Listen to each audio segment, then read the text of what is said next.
सबसे पहले बात कर रहे हैं ग्राफिकल एनालिसिस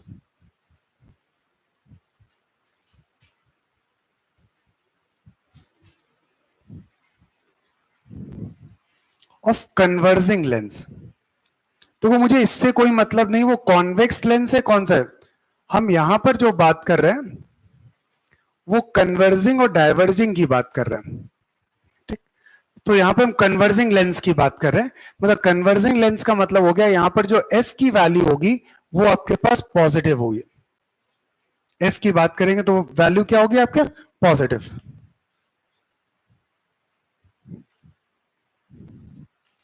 अब बताओ अगर यहां पे लेंस फॉर्मूले की बात करें तो क्या होगा लेंस फॉर्मूला हमारे पास।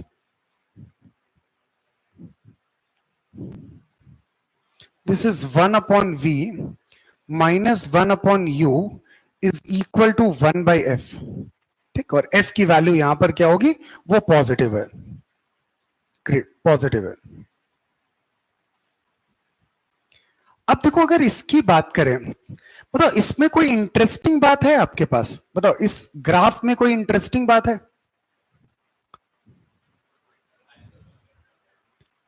देखो अगर आप बहुत ध्यान दो इसको ऐसे लिख दूंगा अगर मैं 1/v प्लस ऑफ 1/म्यू इज इक्वल टू 1/f। ठीक, अब बताओ अगर मैं यहां पर माइनस यू को रिप्लेस कर दूं v से तो बताओ ये हो जाएगा 1/-u plus 1/v is equal to 1/f। बताओ ये इक्वेशन आपके पास क्या है अनचेंज है इक्वेशन। इक्वेशन बताओ सेम है। क्या मतलब होता है इसका। ऐसा कब होता है आपके पास। हमारे पास अगर कोई एक सिचुएशन दी है, मैं अगर बात करूं यहां पर एक सेकंड बेटा, मेरे पास किसी कोई भी y as a function of x है और मैंने यहां पर x को रिप्लेस कर दिया y से और जब ये रिप्लेस करता हूं तो इक्वेशन आपकी सेम रहती है। तो क्या मतलब होता है किसके अबाउट वाइस। अगर ऐसा है तो हम कहते हैं ये फंक्शन हमारा सिमेट्रिक फंक्शन है about y is equal to x line. y is equal to x line के अबाउट बताओ ये ग्राफ क्या होता है सिमेट्रिक होता है। अब जैसे आपके पास एक सर्कल की इक्वेशन है x square plus y square is equal to a square, ये है इक्वेशन। अब बताओ अगर मैं इसकी बात करूं मैं तो x को y और y को x कर दूं तो बताओ ये क्या होगा this is y square plus x square is equal to a square. बताओ ये इक्वेशन सेम रही है आपके पास। और अगर ये इक्वेशन सेम रह रही है इसका मतलब देखो अगर मेरे पास एक सर्कल है,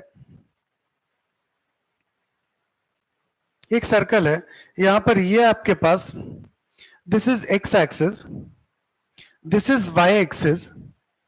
अब बताओ अगर मैं यहां पर एक लाइन ड्रॉ करूं बताओ y इज इक्वल टू ये, बताओ ये लाइन बताओ इसके अबाउट ये सिमेट्रिक नहीं है। बताओ अगर मैं यहां पर एक मिरर लगा दूं तो ये एग्जैक्टली जो है ना इसके अबाउट मिरर इमेज ही तो आपके पास दिया हुआ है।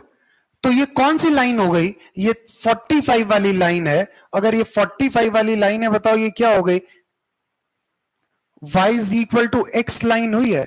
और y is equal to x line के अबाउट अगर ग्राफ सिमेट्रिक है, अगर हम x को y से रिप्लेस कर दें y को x से रिप्लेस कर दें और हमारे पास फंक्शन में कोई भी चेंज नहीं होता है तो तो इस बात से सभी लोग सहमत। इसे कहीं अलग से नोट करो, ये हमें बहुत जरूरत पड़ेगी फिजिक्स में। हाँ बात सभी को क्लियर सहमत। चलो वापस आते हैं। तो इसका मतलब अगर ये इक्वेशन सेम है इसका मतलब एक बात हम यहां से कंक्लूड कर सकते हैं ये जो ग्राफ है इसका जो भी ग्राफ होगा बताओ वो किसके अबाउट सिमेट्रिक होगा। Symmetric about v is equal to minus u line.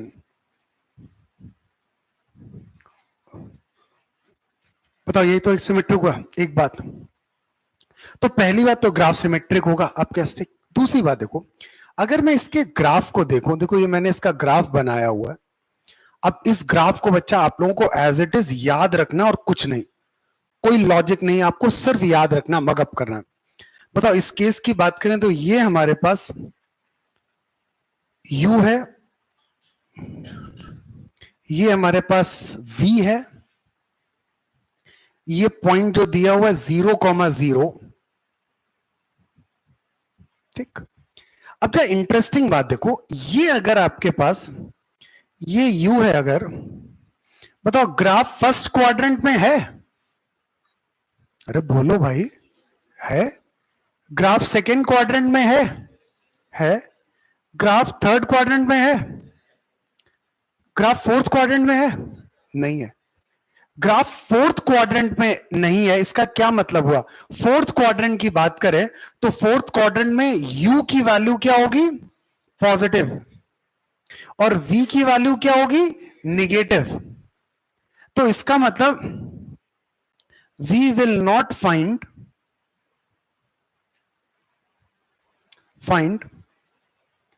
virtual image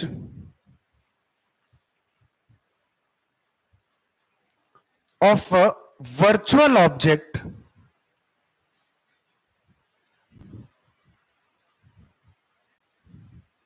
in case of converging lens.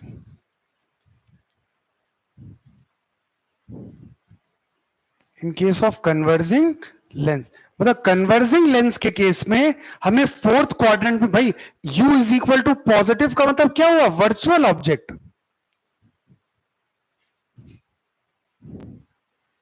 और v की वैल्यू बताओ, इसका भी मतलब क्या हो गया? Virtual image. मतलब एक वर्चुअल ऑब्जेक्ट की एक वर्चुअल इमेज हमें नहीं मिल सकती है इस केस में।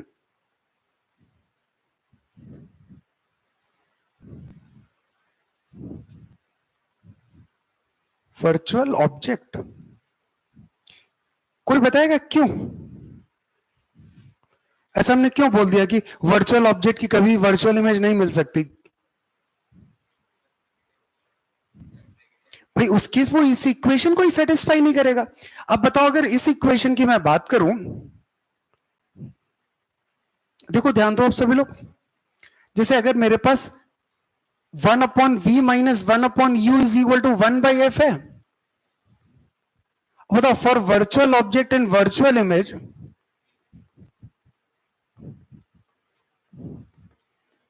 एंड वर्चुअल इमेज,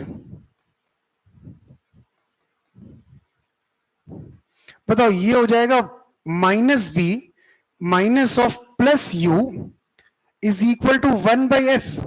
बताओ माइनस कॉमन ले लो, बताओ ये 1/u प्लस 1/v और इज इक्वल टू 1/f। बताओ राइट साइड कैसी है? पॉजिटिव, और लेफ्ट साइड बताओ ये कैसी है? निगेटिव, और ये निगेटिव है, इसका मतलब ये जो रिजल्ट है ये कभी वैलिड ही नहीं है, एब्सर्ड रिजल्ट है। एब्सर्ड रिजल्ट इसीलिए आया क्योंकि ये कभी भी वर्चुअल ऑब्जेक्ट की वर्चुअल इमेज नहीं बना सकता। तो बेसिकली ग्राफ हमें लिमिटेशन देता है। ग्राफ कहता है आप ग्राफ को देख के जनरल बात कर सकते हैं।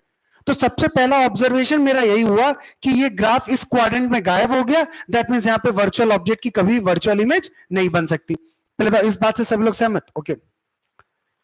अब अगर मैं बात करूं, यहां पर मैंने यहां पे कुछ लाइन ड्रॉ कर ली है।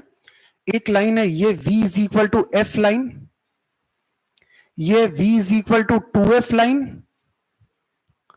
यहां पे बात करें, ये ओरिजिन है, ये आपके पास u is equal to minus f line, और ये u is equal to minus का 2f लाइन, ये है आपका। अब देखो ये पॉइंट आपके पास क्या है? This is -2f, 2f। बेटा ये वही पॉइंट है जहां पर ऑब्जेक्ट और इमेज की डिस्टेंस बताओ क्या होगी? मिनिमम किसके बराबर? 4f के बराबर, ठीक। एक बार अच्छा, दूसरी बात ध्यान दो, ये ग्राफ बताओ सिमेट्रिक है, v is equal to u। बताओ यही तो आपकी v is equal to minus u line हुई। देख लो इसके अबाउट ग्राफ, बताओ बिल्कुल सिमेट्रिक, बिल्कुल सिमेट्रिक ग्राफ है आपके पास। क्लियर बात सभी को यार? अच्छा,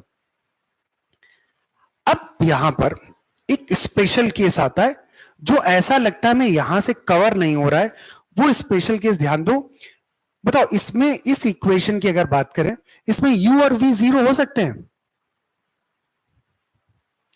नहीं हो सकते, मैथ्स वाले बवाल कर देंगे यार। मैथ्स में क्या कहा जाता है कि डिनोमिनेटर में कभी जीरो नहीं हो सकता। बट ध्यान से देखो, ये ग्राफ को अगर देखो, बताओ ग्राफ ये ओरिजिन से पास कर रहा है, इसका अंदर ग्राफ बताओ किसको इंक्लूड कर रहा है, 0,0 को इंक्लूड कर रहा है ये ग्राफ। अगर ये ग्राफ 0,0 को इंक्लूड कर रहा है, इसका मतलब इस बात को ध्यान रखिएगा, हमारे पास इस केस में जो इसका सोल्यूशन है आपके पास, वो 0,0 इसका सोल्यूशन है। मतलब ये एक स्पेशल केस ध्यान रखना,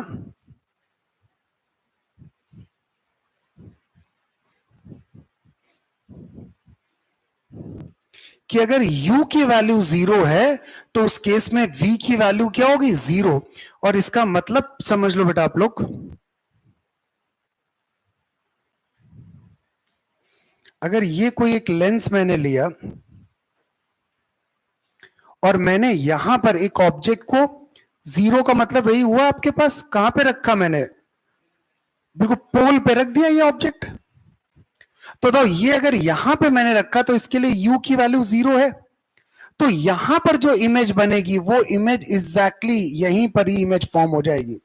और सेम ले तो इस केस का मतलब होता है यहां पर आपके पास same sized virtual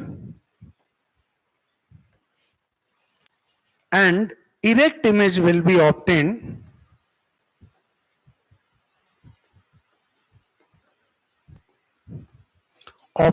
at pole।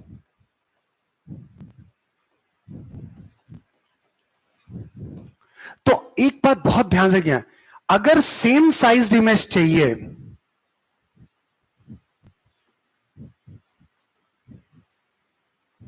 बताओ सेम साइज इमेज की बात करें, बताओ सेम साइज इमेज बेटा कहां कहां मिल सकती है। हाँ वो तो यही हो गया, और हाँ सही है, कॉन्फिडेंटली आंसर किया करो। एक अभी आपको क्या था, एक हमारे पास पॉसिबिलिटी क्या है, अगर ऑब्जेक्ट को तुम 2f पे रखोगे तो आपको नहीं, -2f कहां पे रखोगे, -2f पे, तो इमेज आपके पास क्या मिलेगी, +2f। मतलब एक रियल और उसकी एक रियल इमेज, ये सेम साइज मिलती है। और दूसरा आपके पास अब बताओ क्या हो गया, u की वैल्यू 0, तो उस केस में v की वैल्यू 0। यहां पे ऑब्जेक्ट तो रियल होता है बट इमेज आपके पास क्या होगी, वर्चुअल। और इमेज वर्चुअल है एंड इरेक्ट है। ऊपर वाले केस में बताओ इमेज कैसी होगी, रियल एंड इन्वर्टेड। तो ग्राफ अगर सोचो कि एक स्टूडेंट इस ग्राफ को नहीं पढ़ता है तो उसका कुछ नहीं छूटेगा, बट ग्राफ क्या करता है, ग्राफ आपको इतनी एनालिसिस दे देता है आपके पास कि आपको बहुत सारी चीजें समझने की जरूरत ही नहीं है, वो ग्राफिकल व्यू से ही आप डायरेक्टली टिक करके आगे बढ़ जाते हो। अब ये सब हम पढ़ चुके, बट हमने इन छोटी छोटी चीजों पर ध्यान ही नहीं दिया। अब जब ग्राफ स्टडी कर रहे हैं तब एक एक पॉइंट मार्क हो रहा है कि इसके करस्पॉन्डिंग सेम साइज है, इसके करस्पॉन्डिंग सेम साइज। तो यहां पर दो केस हैं, पहले में क्या होगा, रियल ऑब्जेक्ट की real inverted same size image, ठीक। और दूसरे केस में रियल ऑब्जेक्ट की virtual same size erect image. पक्का कंप्लीट करो।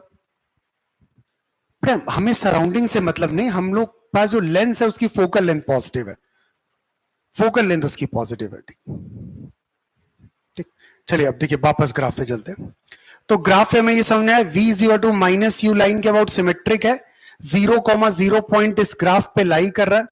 अब मैं पूरे ग्राफ को 4 रीजन में डिफाइन कर रहा हूं, और यही सेम रीजन जो है ना, मैं आपको जब मिरर पढ़ाऊंगा स्फेरिकल तब भी यही से। तो यहां पे सबसे पहले रीजन 1 है आपके पास, दिस इज आर रीजन 1। ये हमारे पास रीजन 2, इसको मैं यहां पर बोल रहा हूं ये हमारा reason 3, and this is our region 4। मतलब पूरी ग्राफिकल एनालिसिस को इन 4 रीजन में हम लोग क्या कर सकते हैं, ब्रेक कर सकते हैं, ठीक। अब एक एक करके हम लोग स्टडी करते हैं। सबसे पहले रीजन 1 पे आते हैं। ये बात यहां तक सबको क्लियर? आप सब लोग बेटा अपनी बुकलेट पे ध्यान दीजिए, उस पे वहां पे सब कुछ रीजन 1 2 3 सब लिखा हुआ है। ये पॉइंट क्लियर? ये ग्राफ रट्टा मारना पड़ेगा, सीधे सीधे आपको ऐसे याद होना चाहिए, हम ऐसे ग्राफ बनाएंगे इसको, ठीक। ओके, अब मैं सबसे पहले बात कर रहा हूं रीजन 1। ग्राफ में सभी लोग देखो, रीजन 1 में किस क्वाड्रेंट में है? Second quadrant. तो u की वैल्यू यहां पर क्या होगी? निगेटिव। अगर u निगेटिव, इसका मतलब रियल या वर्चुअल? इसका मतलब इस रीजन में रियल ऑब्जेक्ट हुआ। और v की वैल्यू बताओ क्या है यहां पर? पॉजिटिव। इसका मतलब इस केस में एक रियल ऑब्जेक्ट की रियल इमेज। ठीक। अब रीजन 1 की बाउंड्री बताओ किसके किसके बीच में है? ये रीजन 1 किसके किसके बीच में लाई कर रहा है आपके पास? बताओ, ये है आपके पास, ये है -2f, 0 और ये है -f, 0। बताओ, यही तो है। तो इसका मतलब अगर मैं मॉड लगा के लिखूं तो बताओ ऑब्जेक्ट डिस्टेंस यहां पर किसके बीच में है? आपके पास f से लेके 2f के बीच में। और इमेज डिस्टेंस बताओ किसके किसके बीच में है आपके पास? इमेज आपके पास जा रही है, बताओ 2f के ऊपर ही तो ग्राफ रह रहा है आपके पास। ध्यान दो यार बेटा, 2f के ऊपर, तो कहां से कहां? 2f से लेके इंफिनिटी। तो ये आपके पास जो इमेज है वो मॉड v कहां से कहां है? 2f से लेके इंफिनिटी। अब देखो इंटरेस्टिंग बात देखो, मेरे पास u की वैल्यू -2f है, तो बताओ v की वैल्यू क्या है आपके पास? 2f। बताओ, हम यहां से थे यहां। अब बताओ, मैं यहां से सिर्फ यहां तक गया, f डिस्टेंस ट्रैवल की। बताओ इमेज 2f से लेके कहां भाग गई? इंफिनिटी। बताओ ऑब्जेक्ट ने कितनी डिस्टेंस ट्रैवल की? f। इमेज कहां पहुंच गई आपके पास? इंफिनिटी। बताओ किसकी स्पीड ज्यादा है आपके पास?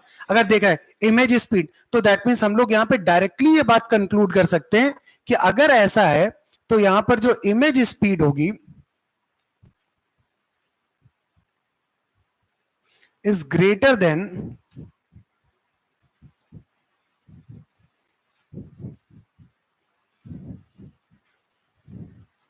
Object speed.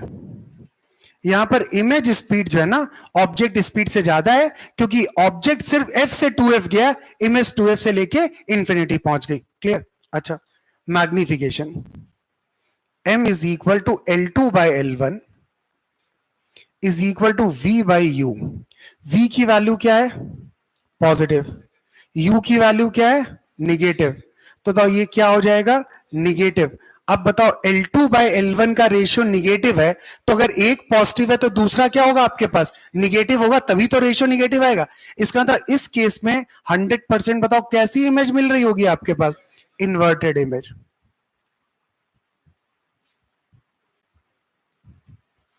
इस केस में जो इमेज होगी वो आपके से इन्वर्टेड होगी। अच्छा, मैग्नीट्यूड की बात करें, m mod m is equal to mod of v by you.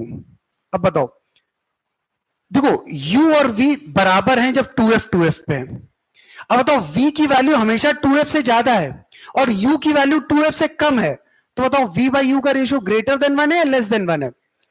अरे भाई, v हमेशा 2f से ज्यादा है, u हमेशा 2f से कम है, तो ये वैल्यू बताओ क्या है? Greater than 1। इसका मतलब इस केस में कैसी इमेज बनेगी आपके?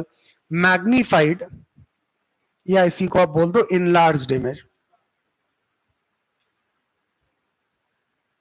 अब ये बात बिल्कुल ध्यान रखिए, अगर कोई तुमसे कहता है एक मेरे पास एक कन्वर्जिंग लेंस दिया हुआ है और मैं उस कन्वर्जिंग लेंस में एक रियल ऑब्जेक्ट की रियल मैग्नीफाइड और इन्वर्टेड इमेज चाहता हूं, तो आपको तुरंत समझ आना चाहिए किस रीजन में जाएं हम लोग? रीजन 1। और रीजन 1 कहां से कहां है आपका? f से लेके 2f के बीच में। आप f से 2f के बीच में जब भी देखो, कोई भी वैल्यू ले लो, हमेशा रियल इमेज बनेगी, मैग्नीफाइड इमेज बनेगी और आपके पास इन्वर्टेड इमेज बनेगी।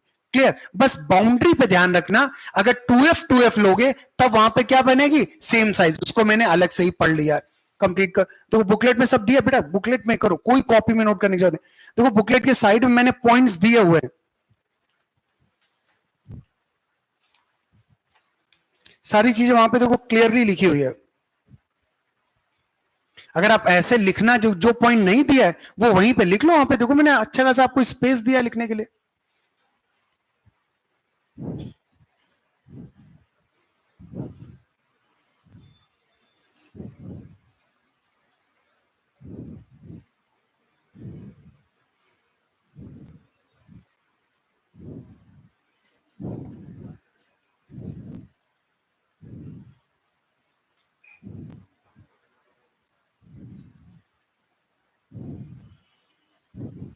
चलिए मैं इतना बेटा ध्यान, सब कुछ क्लियर।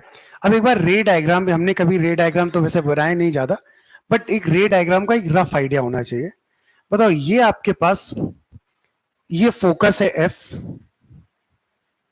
तो ये फोकल लेंथ एफ है, और ये, और हम एफ आगे चले गए यहां तक पहुंच गए। अब बताओ ऑब्जेक्ट हमारा किसके बीच में होना चाहिए? एफ और 2f के बीच में। बताओ यही तो ऑब्जेक्ट है। अगर ये ऑब्जेक्ट है आपके पास L1 लेंथ का, तो बताओ इसकी इमेज जब हम बनाएंगे, बताओ ये आपके पास क्या पॉइंट हो गया? ये हम हमारा यहां पर ये फोकस है।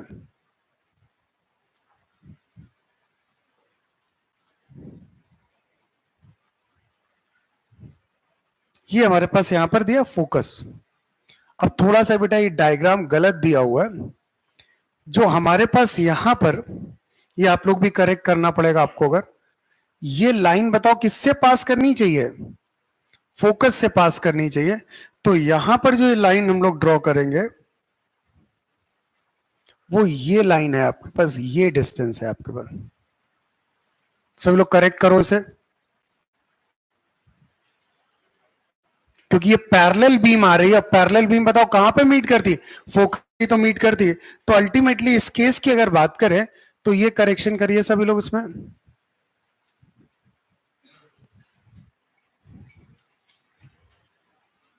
तो ये हमारे पास F, और ये हमारे पास यहां पर ये डिस्टेंस,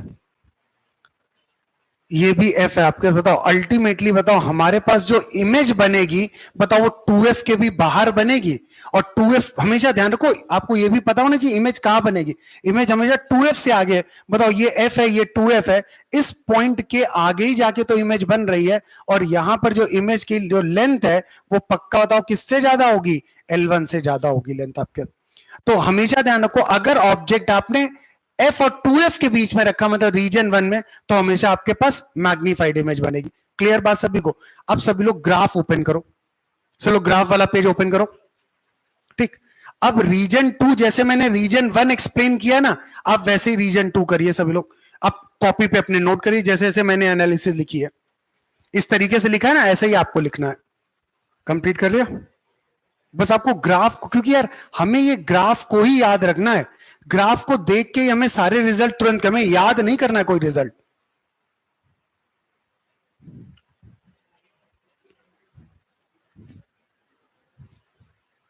सबसे पहले ये डिसाइड करो रियल है या वर्चुअल है। फिर उसकी रेंज डिसाइड करो किसके बीच में लाई करता है। फिर डिसाइड करो आपके पास मैग्निफिकेशन पॉजिटिव है या निगेटिव है।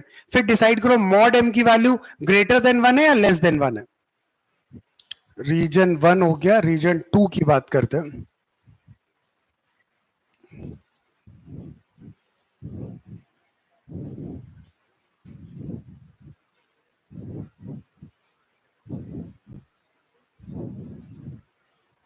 रीजन 2 में देखो ध्यान से, u की वैल्यू अभी भी निगेटिव है, मतलब हमारे पास अभी भी रियल ऑब्जेक्ट, बेटा बात करना बंद करो।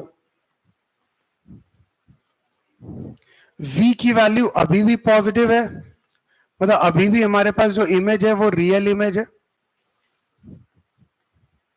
इस केस में बताओ मॉड u किसके बीच में लाई कर रहा है? 2f से लेके इंफिनिटी। और मॉड v बताओ कहां से कहां है? f से 2f। देख लो एक बार बेटा, चेक कर लो सभी लोग ग्राफ पे। यहां पर ध्यान से देखो, बताओ इस रीजन, बताओ ये किसके बीच में है? बताओ ये आपके पास हो गया, दिस इज 0,2f, और ये 0,f। बताओ y में किसके बीच में है? f से 2f के बीच में। और u में बताओ किसके आगे है? 2f के आगे आपके पास देखो। तो अगर मैं इस केस की बात करूं यहां पर, तो मेरे पास जो केस आया, तो यहां पर मेरे पास ये वैल्यू। अब बताओ हम ऑब्जेक्ट को 2f से लेके इंफिनिटी तक लेके जा रहे हैं। बताओ इमेज कहां से कहां मूव कर रही है? सिर्फ f डिस्टेंस। बताओ इस बार किसकी स्पीड ज्यादा है? ऑब्जेक्ट। तो बेसिकली हम कहेंगे यहां पे जो इमेज स्पीड है, image speed is lesser than object speed. पहले तो वो यही तो आया आपके। बताओ इमेज स्पीड आपके पास ऑब्जेक्ट स्पीड से यहां पर कम है आपके, ठीक। अब बताओ मैग्निफिकेशन m की बात करें, m इज इक्वल टू, बताओ L2 by L1 is equal to V by you. बताओ V अभी भी पॉजिटिव, U अभी भी निगेटिव। बताओ ये वैल्यू निगेटिव, बताओ L2 बाय L1 निगेटिव है, तो इसका ना एक पॉजिटिव एक निगेटिव, तो बताओ कैसी इमेज होगी, अभी भी यहां पर इन्वर्टेड इमेज बनेगी।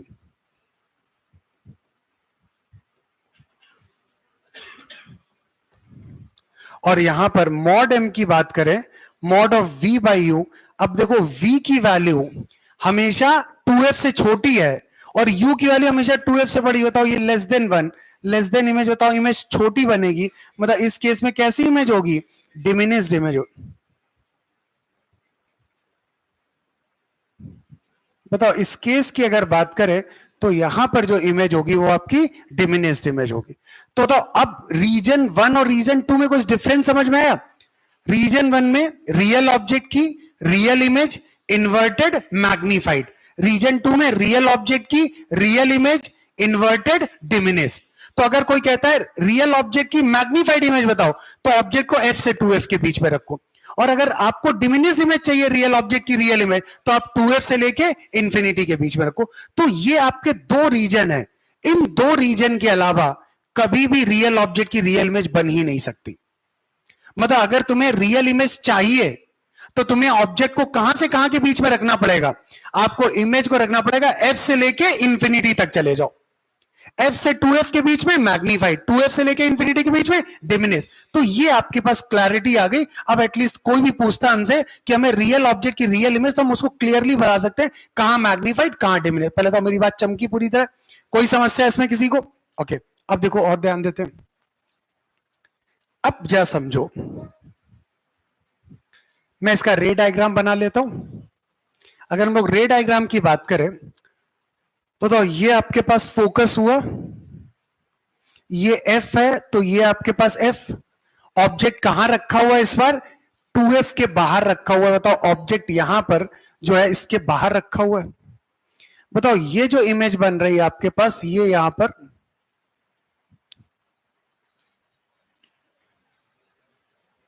ये इससे ही पास करेगा, ठीक। अब देखो यहां पे ये F है, ये F है। बताओ इमेज इन दोनों के बीच में ही कहीं बन रही है आपके पास, तो इमेज किसके बीच में लाई कर रही है, F और 2F के। और कैसी इमेज है आपके पास, अगर ये L1 है, ये L2 है, बताओ L2 की वैल्यू लेस देन L1। पहले तो बात सभी को क्लियर? ओके, विशेष मुझे बताओ इसमें कोई तुम्हें एनालॉजी दिख रही है रीजन 1 और रीजन 2 में? सभी लोग एक बार ग्राफ में जो मैंने अभी पढ़ाया रीजन 1 और रीजन 2, बताओ क्या रीजन 1 और रीजन 2 किसी तरीके से आपस में कनेक्टेड है? चेक करो, समझो बेटा, ग्राफ का मतलब याद नहीं, ग्राफ का मतलब समझना है चीजों को।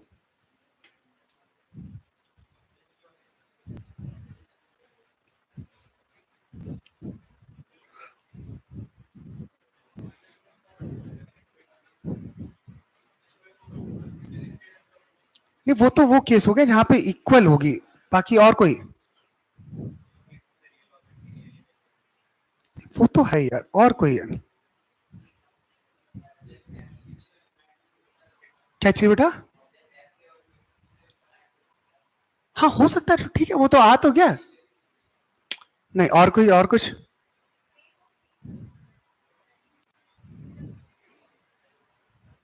रेट ऑफ चेंज पे अभी नहीं जाते, और कुछ? और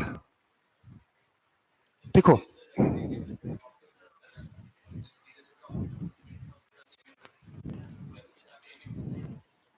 मैं क्या रीजन,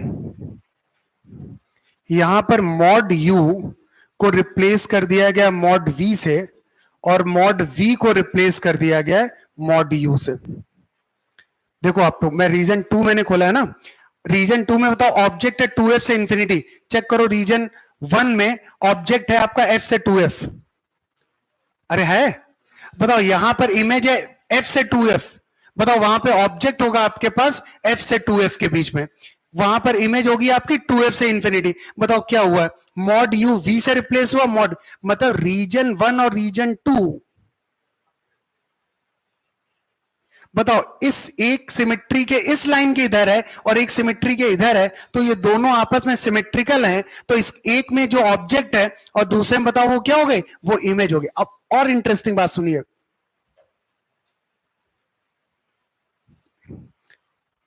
बताओ मैं कह रहा हूं कि ये हमारे पास एक रियल ऑब्जेक्ट है और इस रियल ऑब्जेक्ट की ये एक रियल इमेज है, मतलब we are talking about region 2। ठीक, अब अगर मैं इस रियल इमेज को बोलूं कि ये हमारे पास एक रियल ऑब्जेक्ट है, अब बताओ रियल ऑब्जेक्ट क्या हो गया, किस रीजन में है, f से 2f के बीच में, और उसके करस्पॉन्डिंग ये अगर हमारे पास रियल इमेज है, बताओ ये किस रीजन में हो गया, 2f के बाहर। अब बताओ ये इसके रिस्पेक्ट में ये डिमिनिश्ड इमेज है, अगर इसको ऑब्जेक्ट माने तो इसके रिस्पेक्ट में बताओ ये कैसी इमेज है, मैग्नीफाइड। बताओ ये आपस में क्या इंटर एक्सचेंज हो गए, ऑब्जेक्ट इमेज आपस में एक्सचेंज हो गए। रीजन 1 में जो ऑब्जेक्ट था रीजन 2 में वो क्या हो गया, इमेज, और रीजन 1 में जो इमेज था रीजन 2 में क्या बन गया, ऑब्जेक्ट। बस ये कहानी है आपके पास, दोनों को आपस में इंटरचेंज किया। पहले तो मेरी बात चमकी पूरी तरीके से, कोई समस्या इसमें किसी को, 100% ना। ये जब रियल इमेज की बात कर रहे हैं तो हम रीजन 2 की बात कर रहे हैं, हम यहां पे रीजन 2 की बात कर रहे हैं, इसकी बात कर रहे हैं हम लोग यहां पे रीजन 1। और देखो बेटा ये ग्राफिकल एनालिसिस मैंने कहा कंपलसरी नहीं है, ये आप पे डिपेंड करता है, आप अपने क्वेश्चन को ग्राफ से ज्यादा आसानी से सॉल्व कर सकते हो, नहीं तो जिसको लगे कि यार ये कुछ ज्यादा ही हो रहा है तो इग्नोर कर देना भाई, अपना चुपचाप बैठे रहना। ठीक, मतलब आप कई एक्चुअली सब लोग कहते हैं ना कि मेरा पेपर ही नहीं पूरा होता है, पेपर पूरा इसलिए नहीं होता है, आप अगर सोचो कि आपको अगर जेई मेन में 25 क्वेश्चन आप एक एक क्वेश्चन सॉल्व करके लगाओगे, आप पेपर ही नहीं कंप्लीट कर सकते हो। वहां पर यही हम लोग कुछ ग्राफिकल एनालिसिस इन सब मेथड्स को यूज करते हैं जिससे हम बिना सॉल्व किए हम डायरेक्टली अपने ऑप्शन टिक करके आगे बढ़ जाते हैं। तो कहीं ना कहीं हमें इस तरीके से शॉर्टकट लेने पड़ते हैं। और ये ग्राफिकल हमेशा ध्यान रखो, ग्राफिकल जो आपकी जो कंसेप्ट होता है ना, वो ये मत समझो वो सिर्फ यहां हर जगह आपको मिलेगा। अभी इलेक्ट्रो पढ़ाएंगे तो इलेक्ट्रो में इलेक्ट्रिक फील्ड पोटेंशियल और फिर उसी इलेक्ट्रिक फील्ड पोटेंशियल को पूरा ग्राफ से पढ़ाएंगे। अब जितना आपको ग्राफ ज्यादा अच्छे समझ में आ जाएगा, आपके लिए वही क्वेश्चन जो एक स्टूडेंट 1 मिनट में कर रहा है, आप उस क्वेश्चन को हार्डली 20 सेकंड में कर लोगे। तो ग्राफ आपको एक सब्स्टिट्यूट मेथड देता है कि जिससे आप क्वेश्चन को बहुत आसानी से सॉल्व कर लेते हो। यहां तक कहानी सभी को क्लियर, पक्का। अब देखो, अब इन रीजन 1 और रीजन 2 को रिलेट करके आपने 12th में एक एक्सपेरिमेंट किया होगा, आपने फोकल लेंथ फाइंड आउट की होगी यूजिंग डिस्प्लेसमेंट मेथड। कितने लोगों ने ये एक्सपेरिमेंट किया है? तो ये भी सबने नहीं किया। 12th पास हो कि नहीं हो गए? अच्छा, मतलब आप देखो, ध्यान दो बेटा, ये बहुत इंपॉर्टेंट एक्सपेरिमेंट है और एग्जाम के पॉइंट ऑफ व्यू से बहुत इंपॉर्टेंट है। अब इसी एक्सपेरिमेंट को पहले पहले तो यहां तक कहानी पहले तो ये सब क्लियर है? राइट डाउन द हेडिंग, बात करना बंद करिए। Calculate focal length of lens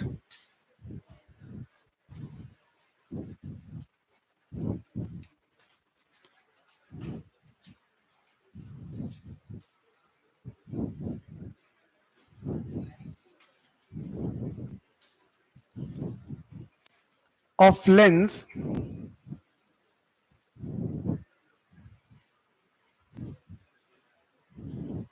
using displacement method.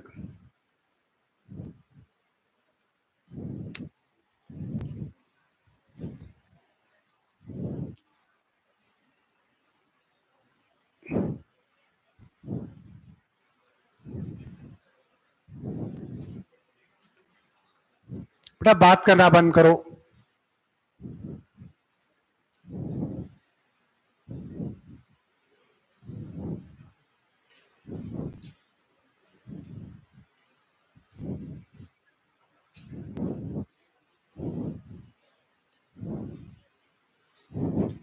मेरे पास ये कंडे, अब हमें यहां पर डिस्प्लेसमेंट मेथड की हेल्प से कैलकुलेट करना है, फोकल लेंथ कैलकुलेट करना। अब नहीं, तब बेटा सभी लोग ध्यान दीजिए, ठीक। अब जो डिस्प्लेसमेंट मेथड की अगर हम लोग बात करें तो मेरे पास यहां पर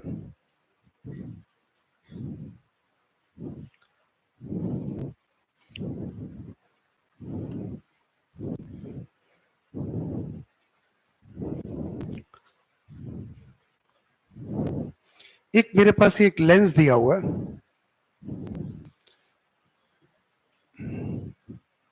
बेटा बात करना आप लोग बंद करिए, और ये इसकी प्रिंसिपल एक्सिस है,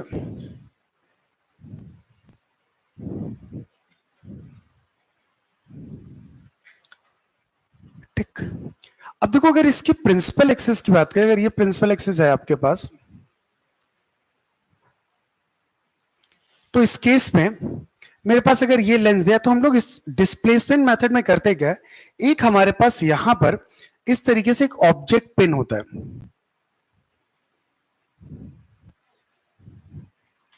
ये हमारे पास एक ऑब्जेक्ट पिन होता है,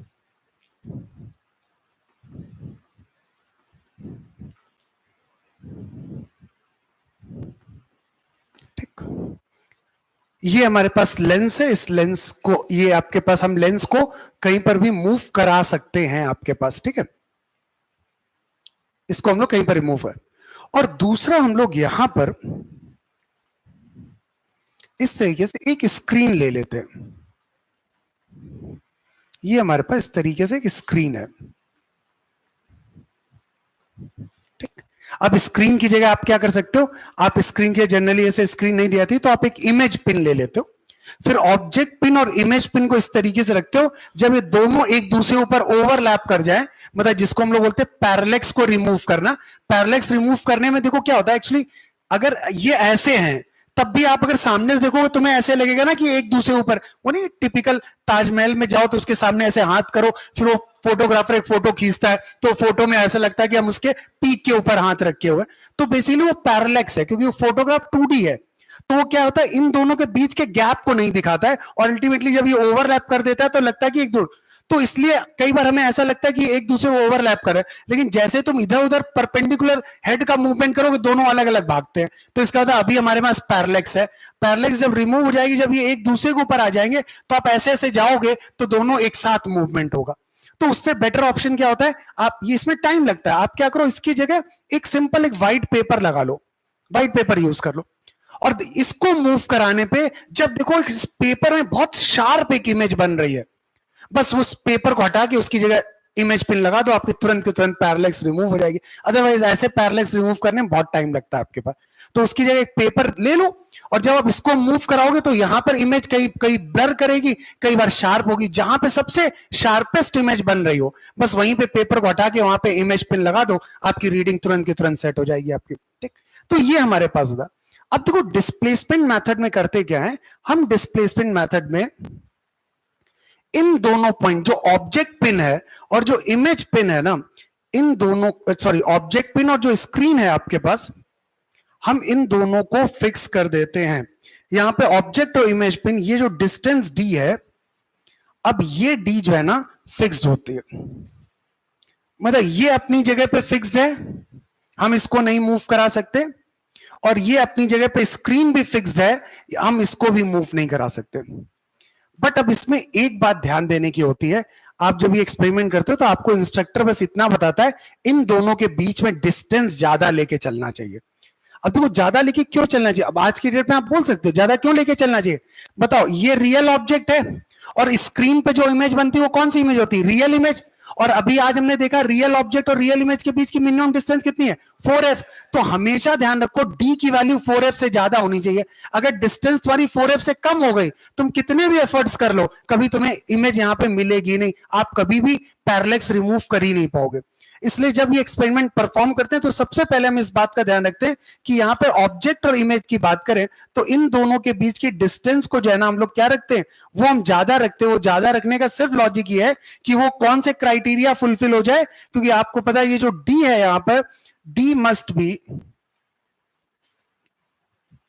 क्या होना चाहिए, ग्रेटर देन और equal to 4f for real image.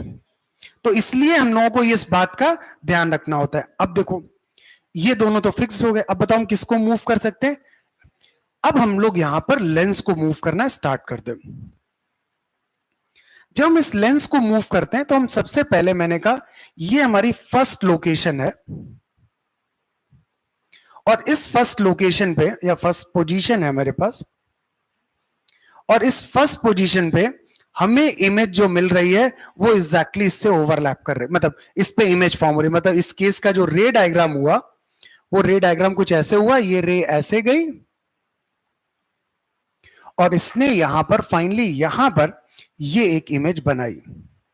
तो दैट मीन्स जो यहां पर जो ये इमेज बन रही है आपके पास, बताओ वो ये इमेज बनी है आपके पास।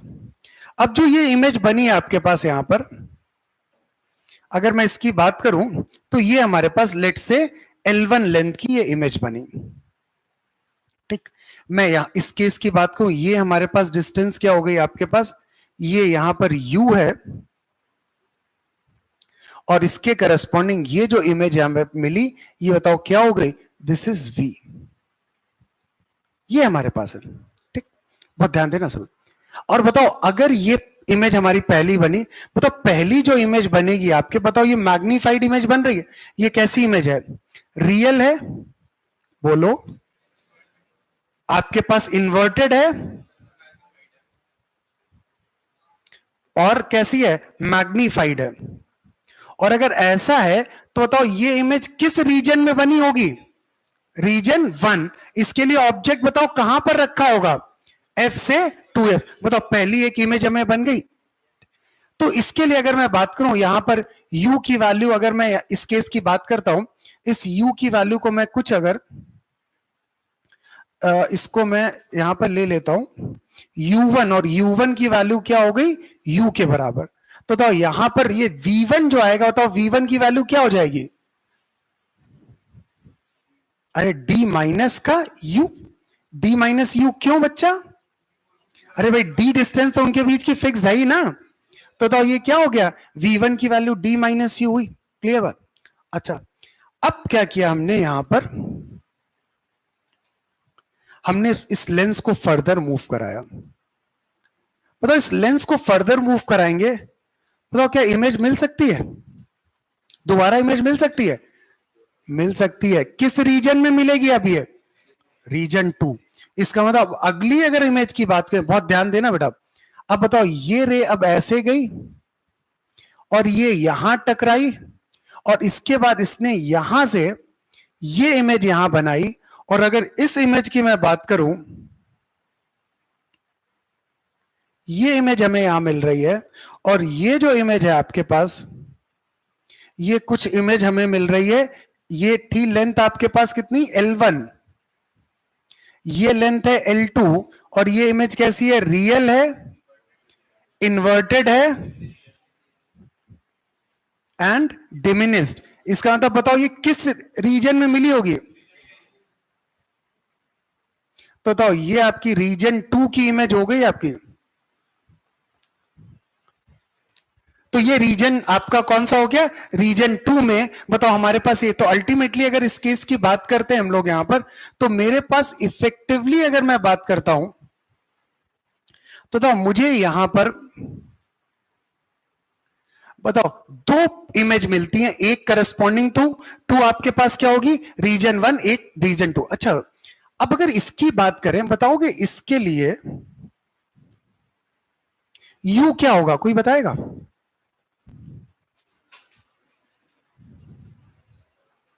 हाँ बताओ। एग्जैक्टली, परफेक्ट बात।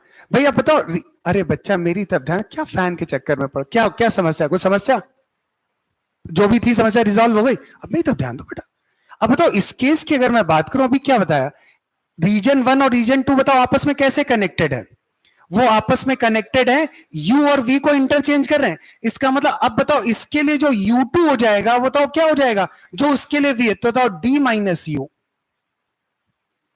और इसके लिए जो बताओ V2 होगा वो क्या हो जाएगा अब आपका U। बताओ ये आपस में इंटरचेंज हो गया, बताओ यही तो इमेज आपके पास बनाएंगे। तो अल्टीमेटली डिस्प्लेसमेंट मेथड में दो इमेज बनती हैं। तो अब आप ग्राफ पढ़ चुके हो तो आप बता सकते हो दो इमेज इसलिए बन रही, एक इमेज तब बनेगी जब आपका ऑब्जेक्ट F और 2F के बीच में होगा, वहां पर मैग्नीफाइड। इसके जब 2f को क्रॉस करके तुम आगे जाओगे फिर से एक बार इमेज बन जाएगी, बट उस केस में कैसी इमेज बनेगी? डिमिनिश। पहले तो पूरी राम कहानी समझ में आई सभी को? पक्का? अब प्रॉपर डायग्राम बनाइए बेटा। हाँ, डायग्राम कंप्लीट कर लिया। अब भाई अब इसमें रिलेशन भी तो फाइंड आउट करें। अभी तो सिर्फ ये बात हमने की कि u जो होगा इसके लिए जो ऑब्जेक्ट डिस्टेंस, दूसरे वाले के लिए इमेज डिस्टेंस, और दूसरे वाले की इमेज डिस्टेंस पहले वाले के लिए ऑब्जेक्ट डिस्टेंस। अब देखिए ध्यान दे, मैं अगले पेज पे आऊं। अब हम लोग अगर यहां पे लेंस फॉर्मूले की बात करें,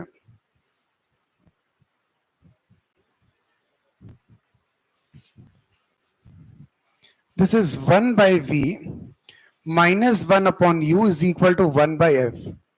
v की वैल्यू है, रियल इमेज है तो d माइनस यू हुआ, माइनस ऑफ माइनस यू हुआ is equal to 1 upon f. तो ये आ जाएगा 1 upon u plus 1 upon d minus u is equal to 1 by f. D minus u plus u upon u into D minus you. अब बताओ ये cancel out हुआ तो बताओ यहां से u square minus you d, u square आपके पास आया माइनस यू डी प्लस का F D is equal to 0। अब बताओ ये जो इक्वेशन आई है आपके पास, ठीक, बताओ अगर इसकी बात करें, बताओ इसके रियल रूट्स होने चाहिए। फॉर रियल रूट्स बताओ क्या लिखेंगे कंडीशन इसके लिए? बताओ डिस्क्रिमिनेंट 0 मतलब बी स्क्वायर मतलब डी स्क्वायर माइनस का 4 into F D should be greater than और इक्वल टू 0। और यहां से क्या आ रहा है? D square should be greater than और इक्वल टू 4fd। बताओ d की वैल्यू ग्रेटर देन और इक्वल टू 4f। अरे भाई इस बात का तो हमने पहले से ही ध्यान रखा था कि डिस्टेंस हमेशा 4f से ज्यादा होनी चाहिए, क्योंकि रियल ऑब्जेक्ट और रियल इमेज के बीच में मिनिमम डिस्टेंस कितनी होती है? 4f के बराबर। पहले तो यहां तक कहानी सभी को क्लियर? पक्का। तो ये कंडीशन है। अच्छा ओके, अब देखो एक बात ध्यान से देखो जाए इसमें, ये u1 है ये u2 है। बताओ इन दोनों के बीच में अगर मैं बात करूं, इन दोनों के बीच में बताओ हमने यहां पर लेंस को कितना शिफ्ट किया?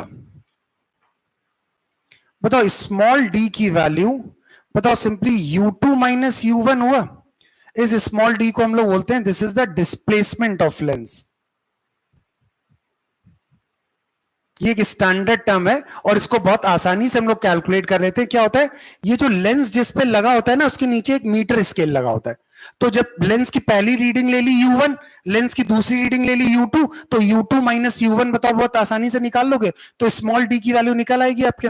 अब देखो ध्यान से, यहां पर मेरे पास अगर ये जो क्वाड्रेटिक इक्वेशन है u square minus U D plus का F D is equal to 0, बताओ इसमें सम ऑफ द रूट्स क्या हो गए? Minus b upon a, d के बराबर आएगा, और product of roots f d. अब बताओ u2 minus u1 can be written as mod of u1 plus u2 का होल स्क्वायर माइनस का 4u1 u2। हाँ या ना? ये यही तो आया। अब बताओ अगर ऐसा है तो यहां पर बताओ u2 माइनस u1 किसके बराबर आया?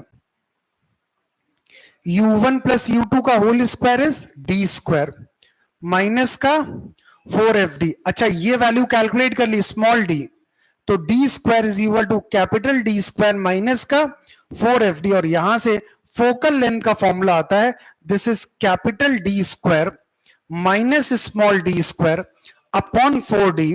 और ये आपका स्टैंडर्ड फॉर्मूला है फोकल लेंथ को कैलकुलेट करने का।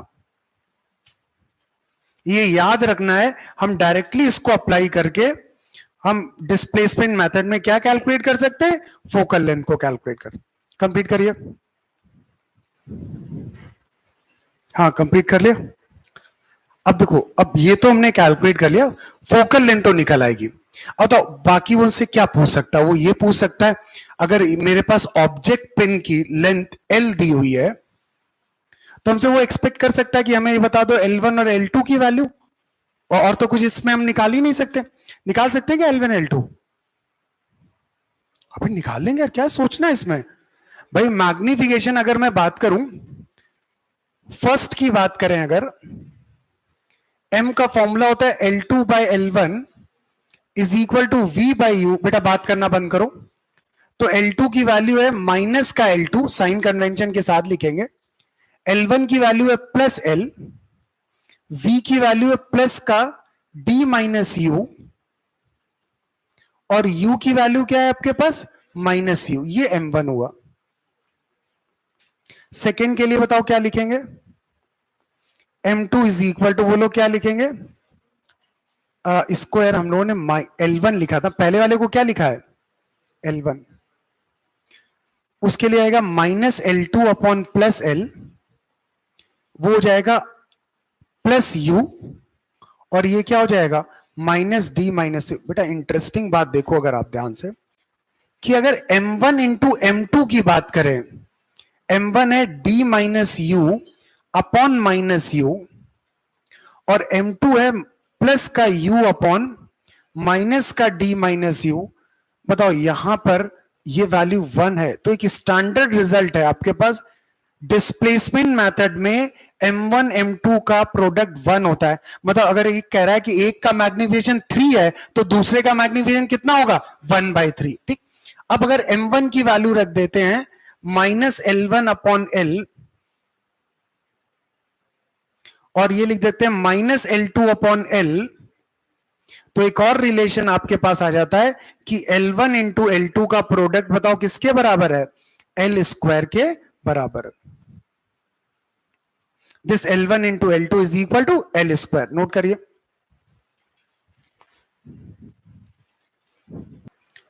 तो सब लोग अटेम्प्ट करिए पेज 19 पे, क्वेश्चन नंबर 23-24।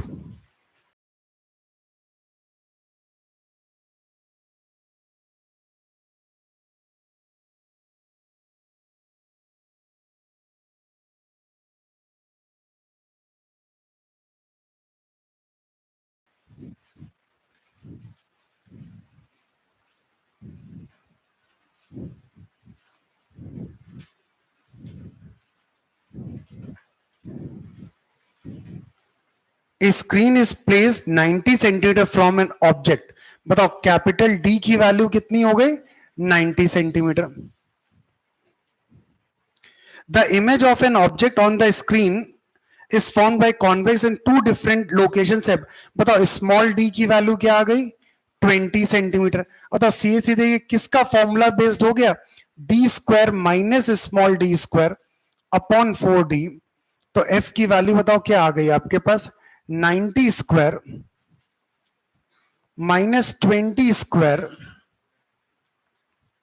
Upon 4 into 90। बताओ कितना आएगा ये? 21.4। This 21.4 centimetre. ये एफ की वैल्यू आ गई। अब देखो ध्यान से, एफ आ गया 21.4। अब बताओ फिर क्या 24? देखो क्या पूछा गया?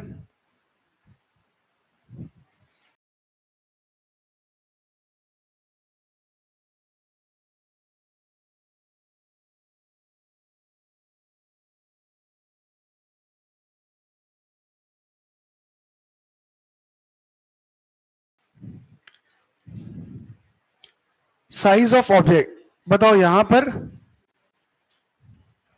Height of object. बताओ L1 आपके 6 सेंटीमीटर, L2 आपके पास 3 सेंटीमीटर। L की वैल्यू हमें फाइंड आउट करनी है। बताओ कैसे निकालेंगे L की वैल्यू? बताओ L1 into L2 is equal to L square. बताओ 6 into 3 is equal to L square.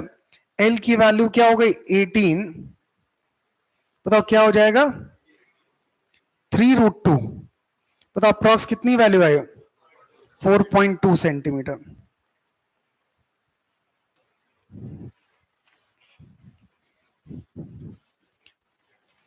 सब लोग पेज नंबर 21 पे question number 45.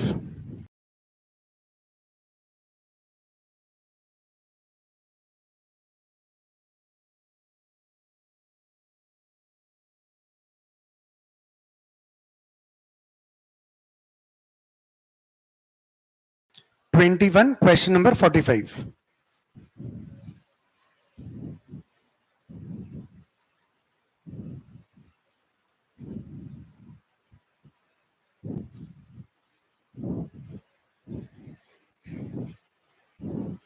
A convex lens forms an image of an object on a screen.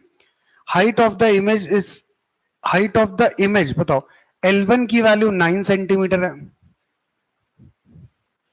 The lens is now displaced until an image is again obtained on the screen. अब height बताओ L2 4 centimetre है और हमारे पास capital D की value 90 centimetre. बताओ अगर हम एक फॉर्मूला यूज करें L1 L2 is equal to L square, तो 9 into 4 is equal to L square. L की वैल्यू क्या आ गई 6 सेंटीमीटर. बताओ हाइट ऑफ ऑब्जेक्ट तो मुझे पता चल गया.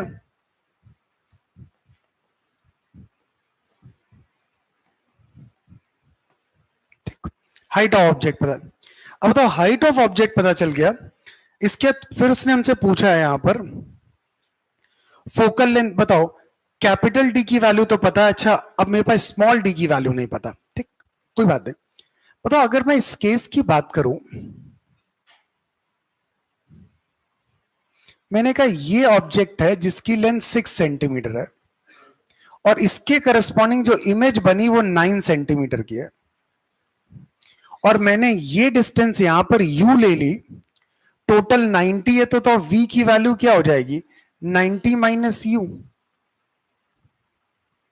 ये होगी आपके. अब तो मैग्निफिकेशन की बात करें m is equal to L2 by L1 is equal to v by u. बताओ L2 की वैल्यू है -9, L1 की वैल्यू है +6, v की वैल्यू है प्लस का 90 माइनस u और u की वैल्यू है -u. बताओ ये कितना आ जाएगा यहां से 3u is equal to 180 minus का 2u. बताओ 5u 180 u बताओ कितना आ गया.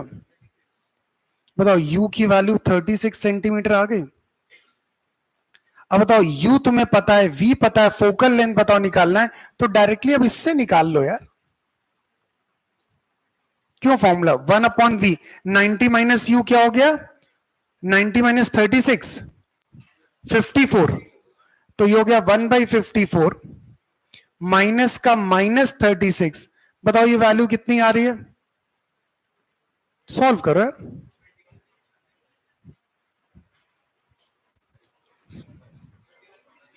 21 पॉइंट. बेटा सब लोग सॉल्व किया करो. 21.6 सेंटीमीटर ये फोकल लेंथ आ गई. बताओ मैंने फोकल लेंथ कैलकुलेट कर ली. अब बताओ लेंस को कितना डिस्प्लेस किया गया होगा.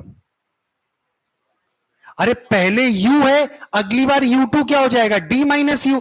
तो स्मॉल d की वैल्यू को मैं लिख सकता हूं सिंपली. बताओ क्या mod of v minus you कर दूं, यही तो आंसर होगा. तो बताओ ये कितना होगा. v की वैल्यू कितनी है 54 माइनस 36 कितना आया 18 सेंटीमीटर. बताओ भाई क्या क्या निकालना था. पहला डिस्टेंस बिटवीन 2 पॉइंट 30 गलत है ये part. The distance of object from the lens at its first position 30 सही है आपके पास. हाइट सही है, फोकल लेंथ सही है, बी सी डी आपका करेक्ट है. नोट कर लीजिए. अब तो ये कंसेप्ट आपको पता, सीधे सीधे डायरेक्टली फॉर्मूला बेस्ड क्वेश्चन आते हैं. बस आपने ये मेथड किया, एक्सपेरिमेंट किया, आप डायरेक्टली क्वेश्चन को सॉल्व कर लोगे. रीजन 1 रीजन 2 ग्राफ में जहां चल रहे थे, तो रीजन 1 में हमें समझ में गया कि रियल ऑब्जेक्ट की रीजन 1 और रीजन 2 दोनों में इनफैक्ट रियल ऑब्जेक्ट की रियल इमेज बनेगी. 1 में मैग्नीफाइड इमेज बनेगी और 2 में डिमिनिश्ड इमेज बनेगी. क्लियर सहमत. चलो अब उसके आगे कंटिन्यू करते हैं हम लोग. देखो हम इसको यहां पर लेके आ रहे हैं. अब इस केस को समझते हैं भाई. ये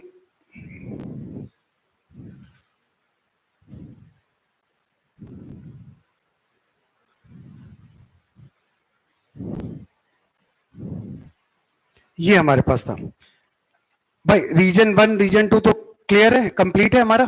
ठीक, अब हम लोग, अब देखो इस एक बात हमेशा ध्यान रखना, रीजन 1 रीजन 2 के अलावा कभी भी रियल ऑब्जेक्ट की रियल इमेज बनी नहीं सकती, क्योंकि रियल ऑब्जेक्ट की रियल इमेज के लिए, बताओ मेरे पास बेटा लास्ट में मेरी तरफ ध्यान दो, सबसे आखिरी में, इधर उधर हो जा, अब आगे से वहां मत बैठना, स्पेशली तुम्हें ध्यान रखना, पहली सीट में मुझे देखना अगली का, अगर मैंने तुम्हें कहीं और देख लिया मैं क्लास से बाहर कर दूंगा तुम्हें, ठीक है ना। अब यहां पे समझिए सभी लोग, अब मेरे पास देखो रियल ऑब्जेक्ट और real image, u negative v positive, u negative v positive, region 2 मतलब सेकेंड क्वाड्रेंट, सेकेंड क्वाड्रेंट बताओ ये हुआ, सेकेंड क्वाड्रेंट में सिर्फ और सिर्फ रीजन 1 और रीजन 2 है, मतलब इसके अलावा कभी भी रियल ऑब्जेक्ट की रियल इमेज नहीं बन सकती। तो हम लोग फिर अब चलते हैं यहां से रीजन 3 में चलते हैं, रीजन 3 हमारे पास ये है।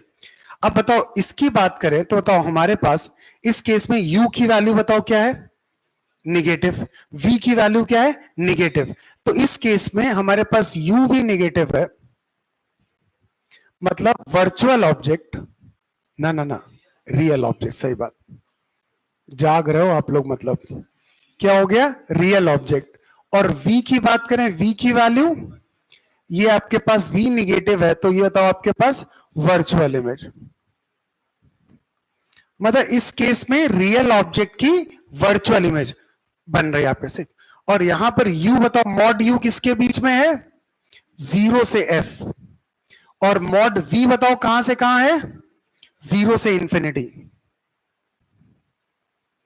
ये आपके पास। इसका मतलब ध्यान रखो बेटा, रियल ऑब्जेक्ट की अगर तुम्हें वर्चुअल इमेज चाहिए तो इस रीजन 3 के अलावा कोई ऐसी जगह नहीं है। मतलब अगर कोई कह रहा है कन्वर्जिंग लेंस में आपको एक वर्चुअल इमेज चाहिए, तो आपको हर हाल में ऑब्जेक्ट को कहां रखना होगा, 0 से f में ही रखना होगा, क्योंकि 0 से f के अलावा कहीं पर भी आपके पास वर्चुअल इमेज मिल ही नहीं सकती आपके। तो इसीलिए जितने भी केस है वो 4 केसेस के अलावा कोई 5वां केस नहीं है। तो अगर रियल ऑब्जेक्ट की वर्चुअल इमेज चाहिए तो उसको 0 से f के बीच में रख दो आप। अब देखो यहां पे, देखो ये लाइन अगर हम यहां पे ड्रॉ करते, तो अगर ये line v is equal to ये लाइन होती तो ये ऐसी होती, बताओ लाइन इस लाइन की तरफ टिल्ट कर गई, इसका मतलब किसकी वैल्यू तेजी से बढ़ रही होगी, v की। इसका मतलब हम u में देखो गए सिर्फ 0 से f, बताओ v में कहां पहुंच गए, 0 से इंफिनिटी, किसकी स्पीड ज्यादा होगी, इमेज की स्पीड। तो दैट मीन्स यहां पर अगर मैं बात करूं, जो इमेज स्पीड होगी इज ग्रेटर देन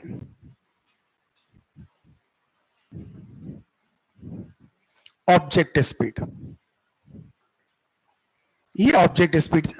अच्छा व्हाट अबाउट, बताओ यहां पे m की बात करते हैं, L2 by L1 is equal to v by you, बताओ v की वैल्यू निगेटिव, u की वैल्यू निगेटिव, बताओ ये वैल्यू पॉजिटिव, पॉजिटिव का मतलब या तो दोनों पॉजिटिव या तो दोनों निगेटिव, दोनों पॉजिटिव तो ऊपर की तरफ, दोनों निगेटिव नहीं, बताओ कैसी इमेज बनेगी, इरेक्ट इमेज, सेम ओरिएंटेशन, तो सेम ओरिएंटेशन की इमेज बन रही है, इसका मतलब इरेक्ट इमेज बन रही है।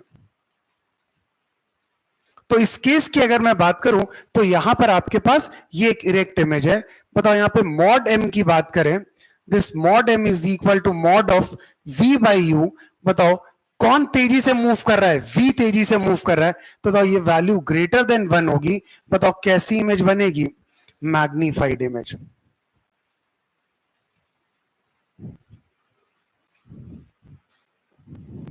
ठीक, अब इस केस में अगर मैं इसका रे डायग्राम की अगर बात करूं यहां पर,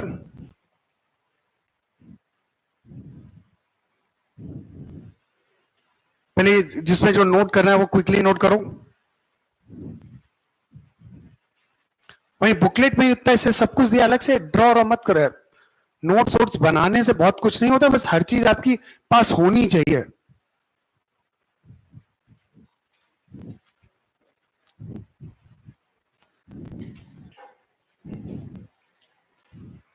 देखो अगर इसके रे डायग्राम की बात करें तो इसका रे डायग्राम देखो क्या हुआ आपके पास,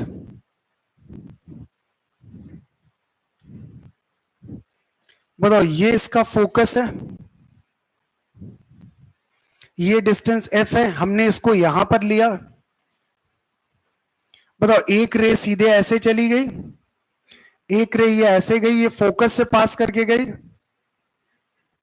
बताओ ये आगे मीट करेगी नहीं, पीछे तब एक्सटेंड किया था, यहां पर मीट करा। बताओ ये कैसी इमेज है आपके पास? बताओ वर्चुअल इमेज है, this is virtual magnified and erect image. तो इस केस की बात करें तो यहां पे वर्चुअल मैग्निफाइड और कैसी इमेज मिलेगी? एक इरेक्ट इमेज मिलेगी आपके। अब तो दूसरी बात ध्यान दें, बताओ ये रीजन कहीं आपने यूज किया है? आप लोगों मैग्नीफाइंग ग्लास देखते हो? जो मैग्नीफाइंग ग्लास कभी भी देखना, अगर बुक है तो मैग्नीफाइंग ग्लास को बुक के पास रखोगे तब तो आपको मैग्नीफाइड इमेज देगी। अगर उठा के उसको अपने आंखों के पास में रख लिया ना, सब कुछ ब्लर हो जाता है आपके। क्योंकि आपको अगर उस बुक के लेटर्स को पढ़ना है तो मैग्नीफाइड इमेज चाहिए, वर्चुअल। तो ऑब्जेक्ट को कहां होना चाहिए? 0 से f। तो इसका मतलब उस लेंस को किसके क्लोज रखना पड़ेगा? उस बुक के क्लोज रखना पड़ेगा, तभी वो रीजन 3 में जाएगा। तो ये जो रीजन है, this region is used in magnifying glass. तो मैग्नीफाइंग जो ग्लास होते हैं उसमें हम लोग किस रीजन की बात करते हैं? रीजन 3। और हमेशा ध्यान रखना, अगर आपको वर्चुअल इमेज चाहिए कन्वर्जिंग लेंस में एक रियल ऑब्जेक्ट की, आपको हमेशा जो है ना वो 0 से f के रीजन में ही मिलेगी, अदरवाइज कभी नहीं मिलेगी। यहां तक कहानी क्लियर? अब रीजन 4 आप लोग खुद से करो, ग्राफ को स्टडी करो और रीजन 4 खुद से लिखिए। बात कर लेते हैं, रीजन 4 की बात करते हैं। अब देखो इंटरेस्टिंग बात समझिए, रीजन 4 की इंटरेस्टिंग बात यह है कि ये एक ऐसा अकेला रीजन है जहां पर ऑब्जेक्ट आपका वर्चुअल है। आप बाकी देख लो, तीनों रीजन में देखो, तीनों रीजन में आपके पास क्या है? ऑब्जेक्ट रियल है। दो में रियल ऑब्जेक्ट की रियल इमेज बन रही है, एक में रियल ऑब्जेक्ट की वर्चुअल इमेज बन रही है। और ये एक ऐसा अकेला केस है जहां पर आपको वर्चुअल ऑब्जेक्ट मिलता है, अदरवाइज कहीं नहीं वर्चुअल ऑब्जेक्ट मिलता। ठीक, तो रीजन 4 की बात करें, हाँ यू की वैल्यू क्या है यहां पर? पॉजिटिव। दैट मीन्स ये क्या हो गया आपका? Virtual object.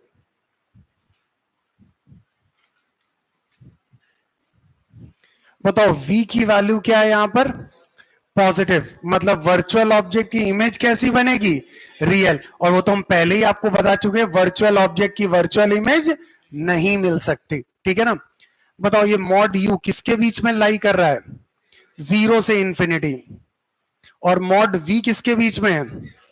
अब जरा ध्यान से देखो, रीजन 3 और रीजन 4 में, बताओ वही फिर से एनालॉजी है, यू को वी कर दिया, वी को यू कर दिया हमने। ठीक, बताओ यहां पर किसकी स्पीड ज्यादा है?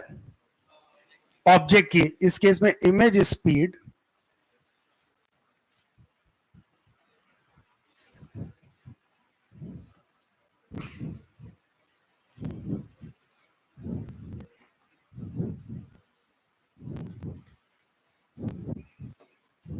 ठीक। अब बताओ this m is equal to L2 by L1 is equal to V upon U। यही तो L2 by L1 is equal to V by U। बताओ इस केस की बात करें, बताओ V की वैल्यू पॉजिटिव, U की वैल्यू पॉजिटिव, तो नेट में वैल्यू बताओ क्या है? पॉजिटिव। तो कैसी इमेज? इरेक्ट। सेम ओरिएंटेशन तो इरेक्ट इमेज। मॉड m की बात करें, मॉड V बाय U, बताओ क्या होगा? Less than 1। कैसे इमेज?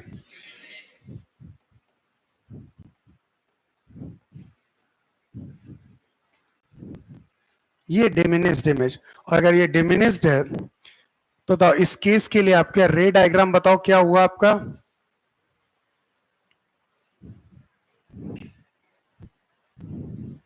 ये यहां गलत बना हुआ है, अगर आपकी शीट में है तो हटा लो इसे, क्योंकि यहां पे तो रियल ऑब्जेक्ट है ही नहीं, तो लेफ्ट में तो कुछ हो ही नहीं सकता ना। अब देखो यहां पे क्या हुआ आपके, सभी लोग ध्यान दो। इस केस की बात करें, बताओ एक रे ये जा रही है,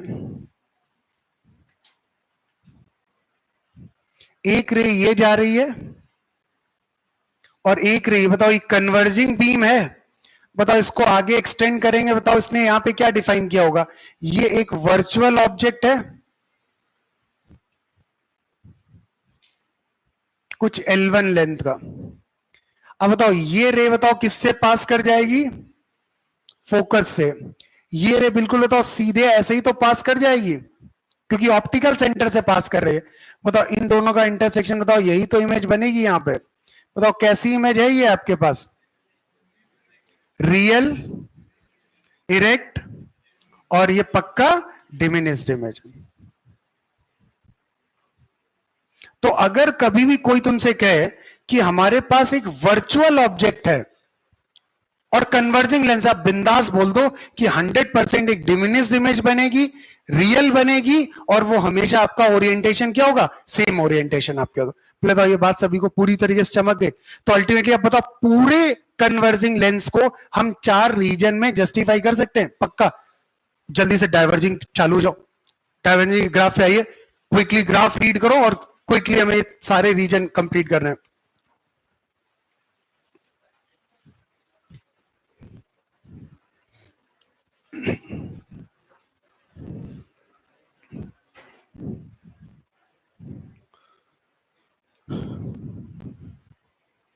बस कन्वर्जिंग और डाइवर्जिंग के ग्राफ याद रखिए, कैसे हम ग्राफ ड्रॉ करते हैं।